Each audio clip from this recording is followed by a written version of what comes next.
அதிமுக பாஜக தாவேக்கு கூட்டணிக்கு பிள்ளையார் சூழி போடப்பட்டு விட்டதாக அதிமுக பொதுச் செயலர் பழனிசாமி கூறியுள்ளார். நாமக்கல் மாவட்டம் குமாரபாளையத்தில் பழனிசாமி பரப்புரை மேற்கொண்டார். அதில் சிலர் தாவேக்கு கொடியுடன் பங்கேற்றனர். அதனை சுட்டிக்காட்டிய பழனிசாமி கூட்டணிக்கு பிள்ளையார் சூழி போடப்பட்டு விட்டதாக கூறினார்.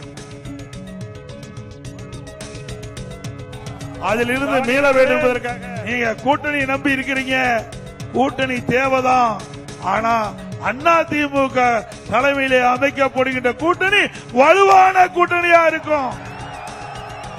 பாருங்க, கொடி பறக்குது.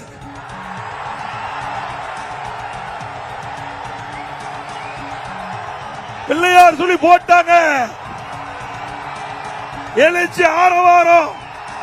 ஸ்டாலின் அவர்களே, குமராபாளையத்தில் நடைபெறுகின்ற கூட்டத்தினுடைய ஆரவாரம் செவிய தொலைச்சுக்கிட்டு போகுது.